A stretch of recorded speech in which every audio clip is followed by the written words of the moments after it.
Hamas एक एक ऐसा संगठन है कि जिसने वहाँ महिलाओं के साथ में बुरा बर्ताव किया, बच्चों के साथ बुरा बर्ताव किया, जो इस्लाम का हिस्सा भी नहीं है, ये मोहम्मद साहब का भी रास्ता नहीं है। कि हमारे ताल्लुकात इज़राइल से बहुत अच्छे हैं, इज़राइल से हमें बहुत सारे फ़ायदे पहुँचते हैं, हम इज़राइल को फ़ायदा पहुँचाते हैं, ये वैश्विक तौर से होता है। कांग्रेस ने 60 साल के अंदर मुसलमानों को जो है वो सिर्फ़ तुष्टीकरण किया उनका, उन्हें हाशिए पे ला के रख दिया।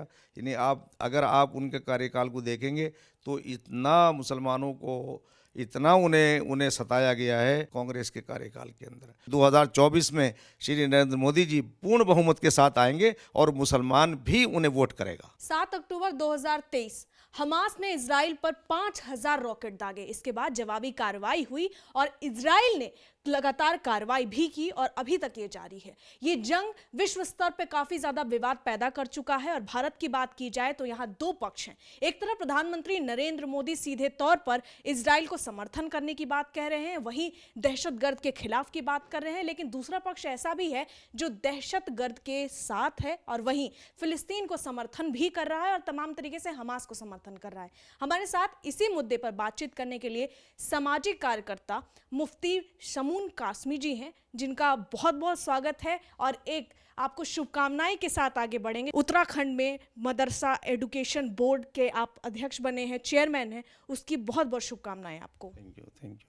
नहीं, देखिए, पहले तो ये देखिए, हमारे देश के अंदर डेमोक्रेसी है और डेमोक्रेसी के अंदर सबको बोलने का, अपनी बात रखने का अधिकार है। प्रधानमंत्री का जो दृष्टिकोण होता है वो भारत का होता है, पूरी सरकार का होता है। उन्होंने, क्योंकि हमारे ताल्लुकात इज़राइल से बहुत अच्छे हैं, इज़राइल से हमें बहुत सारे फ़ायदे पहुँचते हैं, हम इज़राइल को फ़ायदा पहुँचाते हैं, ये वैश्विक तौर से होता है। और प्रधानमंत्री का ये कहना कि हम इज़राइल के साथ हैं, तो उनका कहने का मतलब ये नहीं है कि हम फ़लस्तीन के ख़िलाफ़ हैं। हमारा दृष्टिकोण जो रहा है शुरू से, वो फ़लस्तीन के साथ रहा है। हम ये चाहते हैं कि शांतिपूर्ण उसका हल निकलना चाहिए। भारत हमेशा से जो है वो इस दृष्टिकोण के साथ रहा है। तो आज भी मैं समझता हूँ कि जो हमारे भारत का दृष्टिकोण है वो बहुत अच्छा है और भारत के प्रधानमंत्री श्री नरेंद्र मोदी जी ने ये पूरे विश्व को एक मैसेज दिया और तमाम विश्व के नेताओं को गांधी समाधि पर ला कर के उन्हें एक ऐसा ऐसा एक रास्ता दिखाया कि अगर विश्व के अंदर शांति आ सकती है तो वो भारत के दृष्टिकोण से आ सकती है। भारत का दृष्टिकोण क्या है कि हम सबका साथ, सबका विकास, सबका विश्वास और सबका प्रयास, ये नारा पूरे विश्व लेवल पर अगर जाएगा तो पूरे विश्व के अंदर शांति स्थापित होगी, इक्वलिटी आएगी।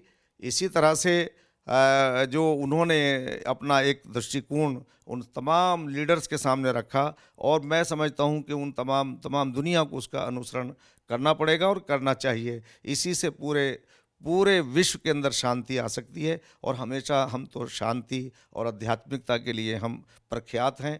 भारत ने हमेशा जो है वो पीस के लिए काम किया है, हमने किसी के ऊपर जुल्म नहीं किया है। हमारा तो दृष्टिकोण यह है भारत का कि जंग से मसले हल नहीं होते, डायलॉग से ही हल हो सकते हैं। तो इन दोनों को दोनों बड़े समुदायों को, दोनों बड़े यानी फ़लस्तीन को भी और यानी हमास को अलग करके, हमास एक ऐसा संगठन है कि जिसने वहाँ महिलाओं के साथ में बुरा बर्ताव किया, बच्चों के साथ बुरा बर्ताव किया, जो इस्लाम का हिस्सा भी नहीं है, ये मोहम्मद साहब का भी रास्ता नहीं है। फ़लस्तीन को और इज़राइल को संयम बरतना चाहिए, वहाँ जो हो चुका उसे बंद करना चाहिए और अमेरिका और तमाम जो यूएन है उन्हें आकर के अपना काम रोल करना चाहिए कि वो डायलॉग का रास्ता अपनाएं, इनका मसले को हल करें। जो बरसों से चला रहा है ये मसला हल होना चाहिए। अगर भारत की बात करें, जैसे आप बात करें शांति की बात कर रहे हैं, शांति की बात हर पक्ष कर रहा है, लेकिन एक तरफ जब प्रधानमंत्री नरेंद्र मोदी ऐलान करते हैं कि इजराइल के साथ हैं हम, तो यही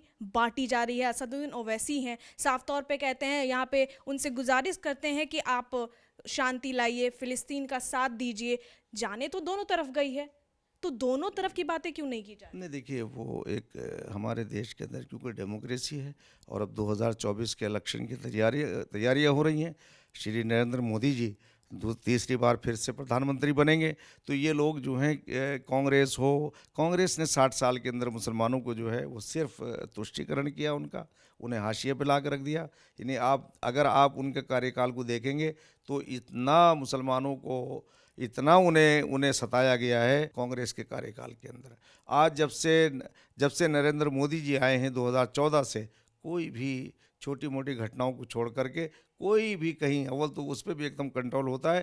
पूरा पूरा देश शांत है, शांति के साथ हमारे बच्चे आगे बढ़ रहे हैं, मुसलमानों के बच्चे भी आगे बढ़ रहे हैं। और फिर जो सबका साथ, सबका विकास और सबके विश्वास पर उन्होंने काम शुरू किया है, उसमें मुसलमानों के अगर जो ज़रूरतमंद मुसलमान हैं उनकी भी मदद हुई है, ज़रूरतमंद हिंदुओं की भी हुई है, रोड बने हैं और इसी तरह डेवलपमेंट चल रहा है। मैं जिस राज्य में मदरसा एजुकेशन बोर्ड का अध्यक्ष बनाया गया हूँ, उस राज्य के मुख्यमंत्री श्री पुष्कर सिंह धामी जी अभी अभी अपनी यात्रा पे गए हैं दुबई, और वो वहाँ वो इन्वेस्टर्स को जो है वो प्रेरित करेंगे और यहाँ उन्हें निमंत्रण देने के लिए गए हैं। और फिर जो है बड़ी एक कॉन्फ्रेंस जो है वो इन्वेस्टर की यहाँ उत्तराखंड देहरादून में होगी। मैं समझता हूँ कि ये इस देश के लिए हमारा राज्य उत्तराखंड वो एक ऐसा राज्य है कि जो पूरे देश का मुकुट है, और पूरा देश उस आइडियल जब वो राज्य बनेगा तो उसका अनुसरण करेगा। आज हमने भी वहाँ ये प्रयास शुरू किया है कि हम मदरसों के अंदर अपने एक आधुनिक एजुकेशन लाएंगे, उन बच्चों को उन सारे वो सुविधाएं सारी हम देंगे जो स्कूल और कॉलेजों को मिलती हैं। उन्हें उसी मदरसों के बच्चों को हम ला करके उन्हें राष्ट्रवादी विचारधारा से जोड़ेंगे, और राष्ट्रवाद ही सर्वोपरि है, राष्ट्र है तो हम हैं। उसी के साथ हम इस पे भी काम करेंगे कि गाय ने हमारे बच्चों को कुपोषित होने से बचाया। जिन माँओं को दूध नहीं उतरता वो गाय को दूध पिलाएं, तो हमने गाय की सुरक्षा के लिए, उसकी हिफाजत के लिए हिमालय जो है हमारे लिए बहुत महत्वपूर्ण है। उसकी सुरक्षा, उसकी हिफाजत ये हमारे लिए बहुत ज़रूरी है, और जल ही जीवन है। तो गंगा की पवित्रता अब उसके लिए हमने ये भी काम करेंगे ताकि हम मदरसों के लोगों से यानी मल्टीपर्पस हम काम करेंगे। आपसे आखिरी सवाल मेरा, क्या 2024 के लोकसभा चुनाव में हमास और फिलिस्तीन इजराइल का ये जो मामला है उस पर कोई असर पड़ेगा? क्योंकि एक नैरेटिव पेश की जा रही है कि जो मुस्लिम है वो खिलाफ हो जाएंगे प्रधानमंत्री मोदी के, क्योंकि उन्होंने इजराइल का समर्थन किया है। नहीं, ऐसा नहीं है।